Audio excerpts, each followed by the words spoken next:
Mike's all spun around. I watched this one that's supposedly proof against my claim that identically spec'd mic preamps operating in their linear range pretty much are going to sound the same. Oh wow, somebody gave me some extra food. Nice. Be too fat. Anyways, this is from Joey Sturgis Tones, and listen, please do not DMCA me. I'm already having enough trouble with this stuff. This is obviously fair use. This is obviously transformative.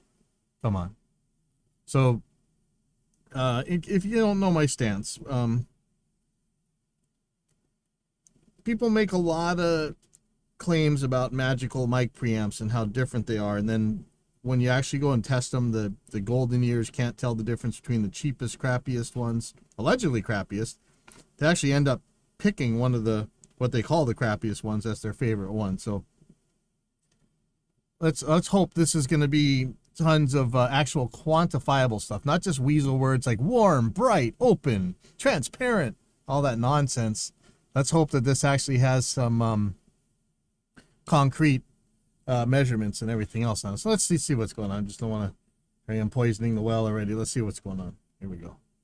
My friends, there comes a point in every engineer's life when they start questioning the preamps they're using. It's been a while since we did a vid on preamps, and I'm preamped about making this video, so let's get to it. Most of us have come. Now that was an epic pun. I don't know if you heard that. He says something about we're talking about preamps, but I'm preamped about making this video. Now that's awesome. So we're already off to a good start. A long way from using an M-Box or the classic Fast Track Pro. That was my first interface with a preamp, by the way. The newer interfaces today that come with preamps are more than enough to get the job done, but I want to talk about strictly preamps, not ones that come packaged with interfaces and converters, because we have to realize something. As amazing as these products are, they're obviously aimed at a budget-friendly market. It would be quite difficult to pack preamps, converters, interfaces, DAC, and monitoring options into a neat little box and then make those preamps beat a solidified preamp. By the end of this Would it though? What do you mean by beat? Now, of course, the more space you have to build something, generally the better you can make it. Smaller sizes definitely bring noise more into the equation as things are packed together more. But that doesn't mean, remember, it depends on the resolution too, right? Like maybe it is noisier, but if the noise is so far down that we can't hear it anyway, it's not really gonna make any difference. And I think some of these even cheapest of the mic preamp interfaces are getting pretty close to their theoretical noise floor, because you can't really get 24-bit conversion. I mean, there's noise down there. I forget what they call it, thermal noise, shot noise, something else. And even some of these cheapies are pretty close to there on noise. So the other factors would be distortion and frequency response. I've shown over and over that even the cheapest interfaces can have some exceedingly flat frequency responses. I mean, to the point where you're talking 0.1 decibel up or down across the entire frequency range that you can be dealing with. So, you know, what is it about these purpose-built mic preamps that are going to be that much better? Yes, theoretically, when you got a single job to do, you can do that job better. But when the quality of your job is beyond human hearing, it kind of doesn't matter, because so let's just see. Video, I'll have given you the lowdown on the most sought after preamps and what they're best used for. So what's happening, fam? Miami here with JST, and over the years I've acquired SSL, API, Neve, Chandler, and Daking preamps. Honorable mention to Audient, who punches way above its weight class but isn't as expensive as the others. I love to pump up Audient, so I might as well pump up my audience by asking them to hit that subscribe button. That's my first transition. Not bad, not bad. But we got more today. We got more. So those preamps, well, those are the ones I've kept anyways, and for good reason. They are the best of the best. And all. In what way are they the best? Okay, so here, I'm getting a little worried here. Remember, I used to always take these videos in front of this pile of mic preamps I had. I mean, I had everything you can think of. Every brand. Every mic preamp. And then I used to mic up drums, Behringer 8000, just to piss people off. But you make claims about what's the best. What do you mean by best? Lowest noise, widest bandwidth, flattest frequency response, least distortion. What's the best? Hope you're going to tell us and not just use weasel words. All have their own unique flavors and purpose, but people always want to know which are my favorite, or I don't believe the flavors thing. I know you guys say it all the time, but every time we test you on it, you can't pick one from the other. I don't believe you. what they sound like. Or, and this is my favorite one, which should you use for what? Well, I'm happy to actually answer because after using them extensively, Whenever people start talking about what mic preamps to use on what source, there's a kind of a paint by numbers, conformist, copycat paradigm where you know exactly what they're going to say. You know what source they're going to say on what mic preamp before they say it. It's just sad. Let's just hope that this guy doesn't say API for the snare. What else has he got? Neeves. You can say Neve on anything.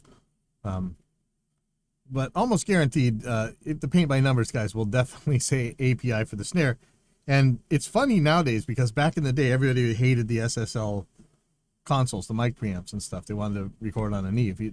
Before, people carried mic preamps around for the most part. And nowadays, SSL is like the mic preamp to get, which just, if you would have told us this in the 90s, we'd be cracking up. Not that it's a bad preamp, but again, we had this religion thinking all this nonsense about it. So, sorry, babbling, and we are 7 minutes in, and I've only gotten a minute into this video. So sorry about that. Let's keep going. some are actually better for specific applications. So let's get into it. Coming in with Better in what way? Again, like he just keeps using weasel words.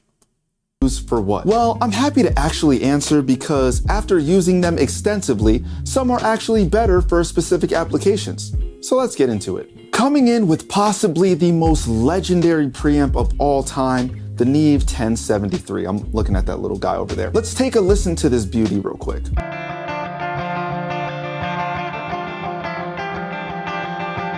Preamp has a special power that people that aren't in the What did we just listen to? That's kind of silly. Okay, sorry, 1 second. Hello, Kyla. Music's cool.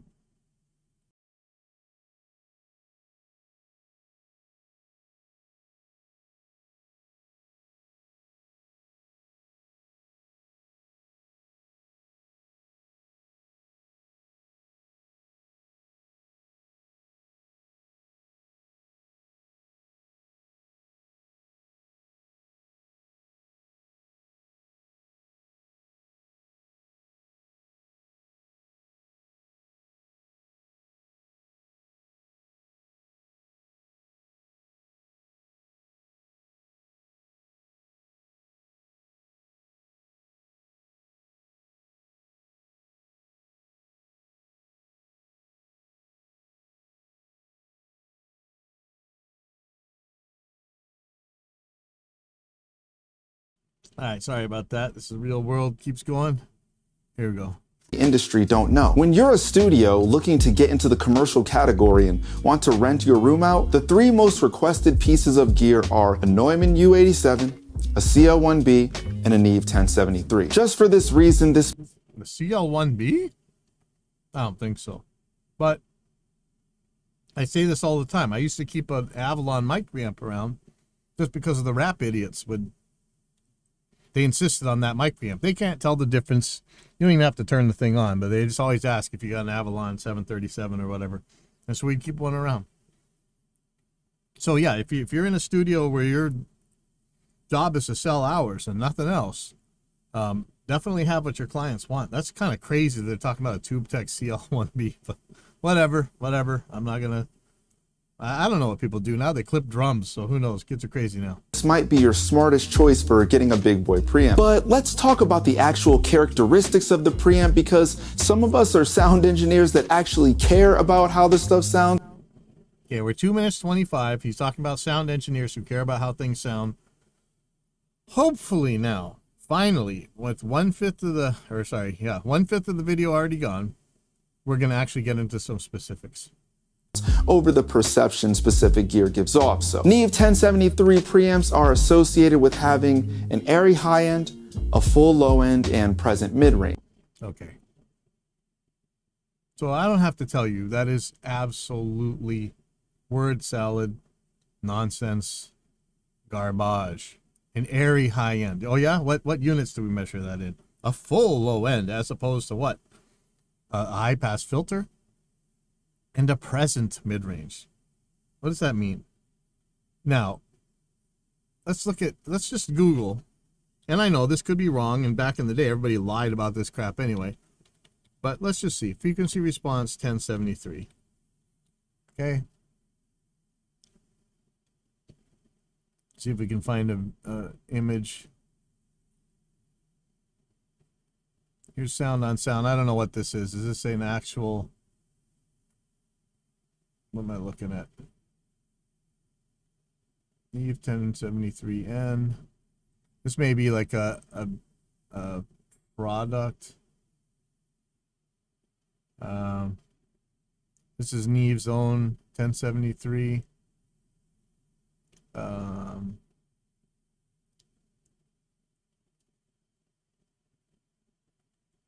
wow! So this is a lot like the AMEC. As you turn up the gain, the high frequency response goes up, but not by a lot. Okay, so look at this. At 10K with 50 decibels of gain, you're like 0.1, 0.2 decibels away from flat. And here is like a 0.1 decibel mid-range hump, but I mean, this is nothing. This is so flat. Like if we zoomed out on this thing, you'd call this flat, except for this bump up here, which is kind of crazy and not necessarily what I want. Here's a bump from the transformer. They say right around 20 hertz. 50 on, it's pretty much flat. Let's take a look at a different Neve. Is there another one? So Vintech is completely flat. Here's the Brent Averill one. Let's take a look at this. So this is so there's a slight lift. Again, yeah, whatever. So these are basically flat, except for this weird bump up here again. But I don't know that that's on the real ones. It could be. Could be that's your presence spike that everybody's freaking out about. Not really seeing another one. That's a bummer. Let's see what Google comes up with. Pro Audio Designs, AMS, Nevis, and Neve one.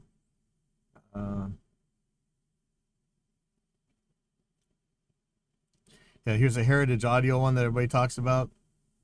Plus 0.3 to minus 0.2. That's flat. Flat, flat, flat. Yeah, so here you go with your airy high end. But, you know, that big old bump up top, you could call that a airy high end. I mean, it's really not as much as you're thinking it is. But it's something. It's a boost. And I have an AMEC 9098 over here that does the same thing. It has this weird bump up top. And maybe that's the secret to the Neve's down. Go put an exciter on your stuff.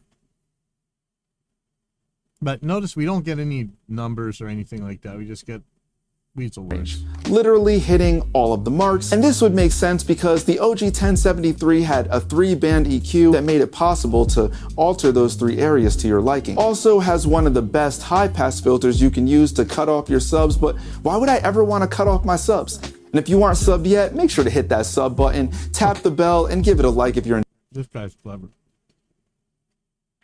What makes the high pass filters better? Okay, now I'm confused. Let me see. So here's a measuring high pass filter.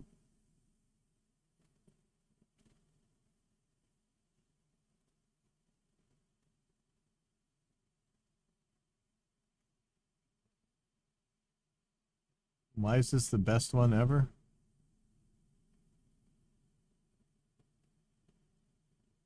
Yeah, it sure is flat aside from that. So does this one of these positions actually get rid of the transformer or something?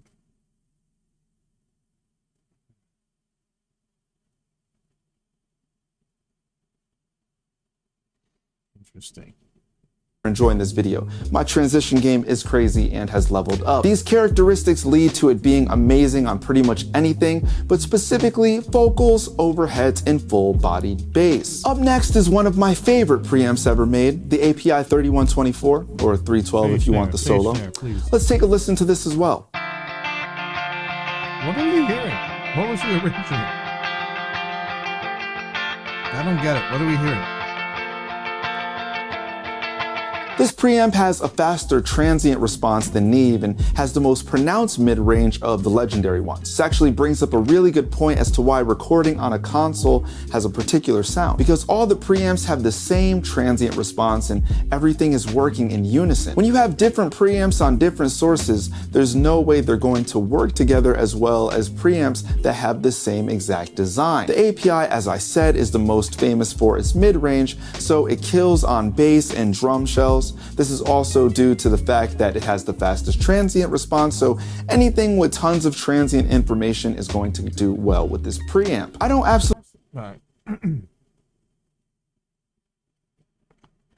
We need to do some videos on this later, but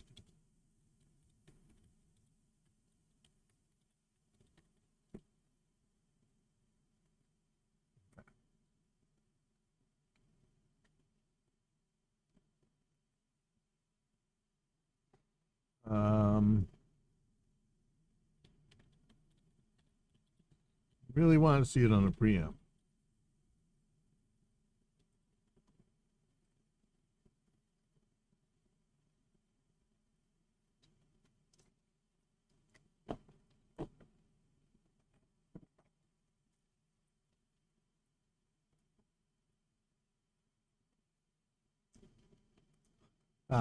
Hopefully somebody, I'll look more later, but transient response is basically how fast can something react to a change in velocity, right? It seems to me that if you can pass the frequency, you've got enough of a fast enough transient response. Let me see. There's a lot of claims here using weasel words. I'm trying to find some actual numbers.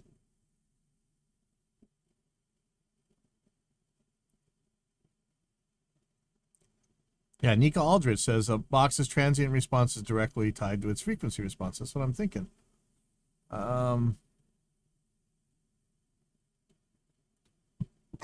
Frequency response is only part of it since it can be corrected by feedback and EQ.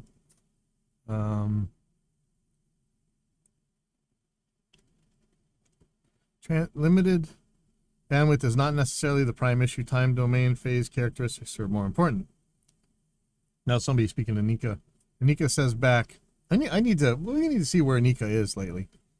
Transient response is going to manifest itself as a difference in one of three things: the frequency response, the phase response, or the dynamic range response, or any combination of these.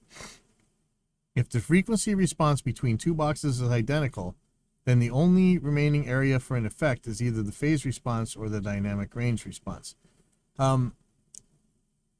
But if you guys got identical dynamic range and the phase, I could see the phase mattering for the very first part of a hit, but once things are moving, I don't see it ignoring them.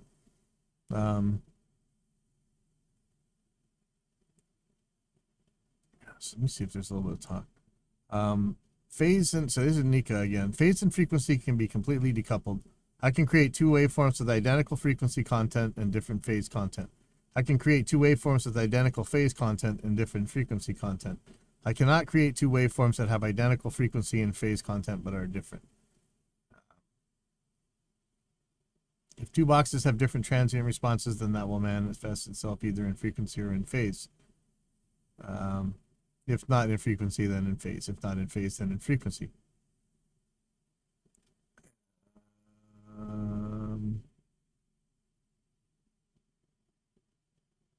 Okay. Bob Katz is here. Says the Fourier rule, which is that the transient response and the bandwidth are directly related. However, this is not an explanation of why with two preamps with have identical bandwidth, one can have much greater apparent transient response than the other. One preamp can sound softer and have less apparent transients. I know that harmonic distortion can cause apparent compression and less apparent transient response by reducing the peak to average ratio. That makes sense. So we have to take this into context. How does the presence or absence of harmonic distortion enter in this discussion of transient response in preamps? It should be a legitimate part of the sonic equation. Let's see. So I have to be convinced that you're really gaining something with these other transient responses. But let's move on here. Absolutely love it on vocals over something like a Neve pre, but it still gets the job more than done. Mid-rangey guitars do really well with API preamps, by the way. Might as well move on to the third of the legendary trio, the SSL. SSL preamps are known for being the transparent brand. Whereas Neve and API are known for color, SSL is known for giving you a clean and clear sound. When choosing sources for this, you really only need to decide if you prefer a pristine sound or if you're looking for something that you want to add flavor to. Let's take a listen to this SSL Alpha preamp. Yeah, what are we listening to?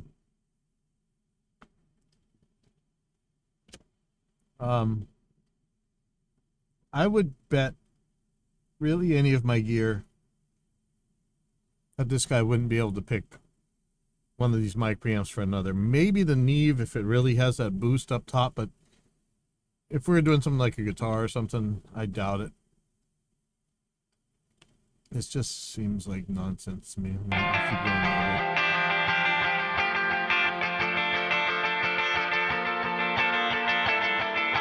it. Very smooth, and since they really don't have any color to them, they work well on any source. Drums, bass, vocals, keys, etc.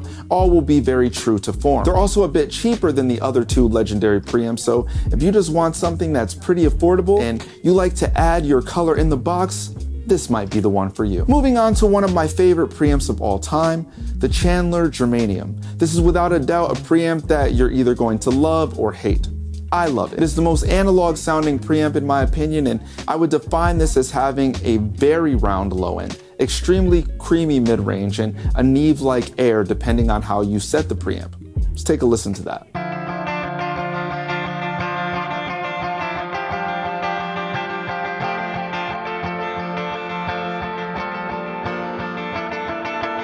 There's a thick button on the preamp you can engage for exaggerated lows, and it can be made to sound darker or lighter depending on how you mess with the feedback knob. The best use for this in my opinion are overheads that you think are too bright, vocals for indie pop or post-rock, guitars, and bass. Anything that just needs tons of color and warmth. This is definitely what I would consider a color piece, but I don't think I would use it as my desert island preamp, to be honest. It has its own mojo and sounds very 60s, but if that's the kind of music that you're gonna make, I would take a look at this one for sure. Let's actually take a listen to this versus the Neve 1073.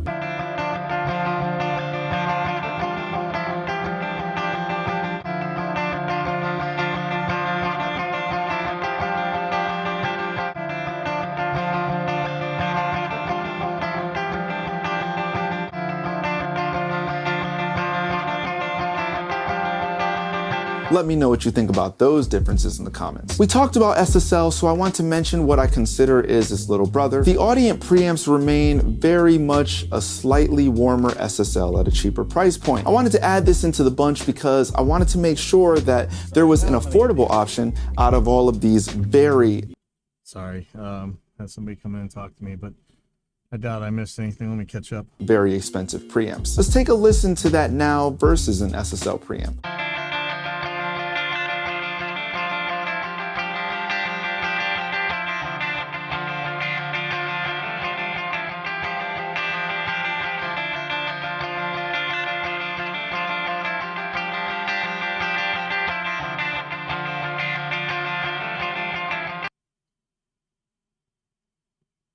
Okay, let's be honest. What you just heard there, is any of that gonna decide, oh, I want this one versus that one, if you didn't know which one's which? Honestly, I don't want to scroll down into the comments. I'm gonna see some bozos. They're like, oh, this one's totally better than that one. I can totally hear the difference. Let's see.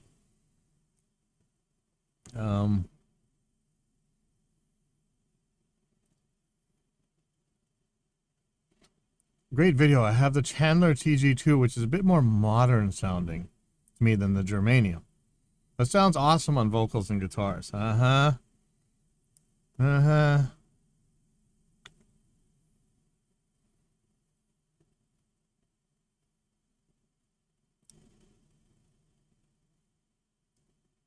Nice, but I could hear the differences clearly compared to the other videos. Clearly you can. What do you want to bet on that, Mr. Clearly? And yeah, the SSL sounds a bit smoother. It's not always my preferred choice, but I like that you can keep it or add color. Anytime these guys say add color, okay, I'm sorry. Every time I hear color from the same guys who absolutely and utterly epically failed every mic preamp test they've ever taken, no matter how much crap they talked ahead of time, it's always those guys that talk about color. They're full of crap. Sorry. These are great on pretty much anything like an SSL, but won't give you the color that you would get from a Neve, API, or Chandler Germ. So now I want to talk about a preamp I've been using pretty frequently lately, the Daking Mic Pre 1. It's this guy right over here. This preamp's based off the Trident A range, if you've ever heard of one of those. There was a console built for Trident Studios that caught attention. It's very punchy and pristine, and I found myself really liking these on distorted guitars as of late. Really nice low end as well. Would also make a great vocal preamp, and since it comes in a nice little desktop style box, you know, it's very well built, sturdy, can handle anything that you throw at it, and come.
All right, sorry. Sorry about that. Always something real world going on. Comes with a nice high pass filter to boot. Let's take a listen to something I recorded with this a while back. If you love me, let me go. If you love me, let me go. Now we're gonna take it to something that most people have used as some Because that would be so different on a different preamp. point, which is an interface, the Focusrite. The onboard pre's are probably one of the most notable simply because of the sheer volume of how many of these have been sold. And here's the reality. No one should expect these to sound like a Neve preamp. They're made at an affordable price for the consumer. Okay. What's the difference do you see? What's the sound of a Neve preamp? You talking about that bump in yours? You could get that with an EQ. Noise? Distortion? What's the sound that you're talking about? So that they have the chance to work on music and make solid recordings. These are great for travel in case you need to make a quick setup somewhere or you need a cheap portable rig. Even good for something like podcast. You know, in case you've seen the latest Glenn Fricker video, somewhere around here, hold on, which was me and Ethan and Glenn on a round table. He's supposed to put a link up to my page right here, Gear Reference. And when we actually measure that Focusrite, I think I did a Focusrite in here. 18920. Do I have a Scarlett? Please tell me I got a Scarlett. Oh, I didn't get a Scarlett. This can be the same damn thing though. Okay, so here's the 18920. Let's look at frequency response. It's flat to within 0.1 decibel. You know, so you get this roll off up here, but that's way up there. So you get distortion and noise way down there, pretty much theoretical minimum, right? So whatever, dude. On the go, and if there's no other option, people have recorded amazing songs using nothing but this little guy. So just try to remember that everything has a price point for a reason. So we've gone over the legends, AP. Wow. It was bad enough to have all the Deepak Chopra weasel words, but this guy just, one of my biggest pet peeves is that idiotic statement, you get what you pay for. Total nonsense in this business. For the most part, the same company, the same factory, same place, makes all the units that are kind of in the same category. For the most part. I mean, there are still some American made, some are made like backyard, whatever. But for the most part, they're all made in the same place, by the same people, with the same components. It's just crazy. PI, SSL, and Neve. Tapped into some more boutique style preamps like Chandler Germaniums and Daking, and some affordable options like the Focusrite and Audient preamp. Here's the kicker. These are all real preamps. There's no such. Yeah. Again, you got what you pay for. You pay for what they're charging you. You pay a little bit more for better QC.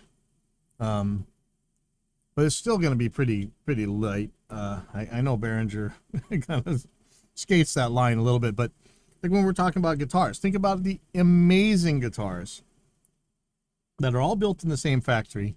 Some of them have one name on them when they cost a lot of money. Some of them have a different name on them and they cost barely anything. And you can get an amazing guitar for $500, $300, $700. What would have cost you thousands in the 80s when gas was $1 a gallon, you know? Forget this, you get what you pay for nonsense. Thing as a fake one, just different categories and classes. It's up to you and your wallet to decide which one is best for you. Are you going to be recording a lot of guitar DI? Do you see yourself doing mostly vocals? Are you going to be renting your studio out to make back a little cash? So many things are important when trying to figure out which is the smartest approach for grabbing a preamp, but hopefully with the knowledge provided, it makes it just that much easier for you to make a purchase. Are there any preamps that you... Honestly, did you learn jack diddly from this one? I think I'm dumber for having watched it. Do expensive preamps make your audio sound better? That was the question to be answered. I don't think any examples or evidence or anything was provided for that. You wish I had mentioned? Have you had any experiences with these preamps in the past? Leave it in the comments below and we will chat about it like we always do. If you're an engineer on the come up, give this video a thumbs up. Don't forget to subscribe. You only have to do it one time. And tap that bell for notifications. You know, I give this a dislike, but it doesn't even count anymore. Hopefully this thing's already ratioed. I don't know. Sorry guys, I wasted your time. But whatever. I mean, this stuff comes into my email and I take a look. All right, let's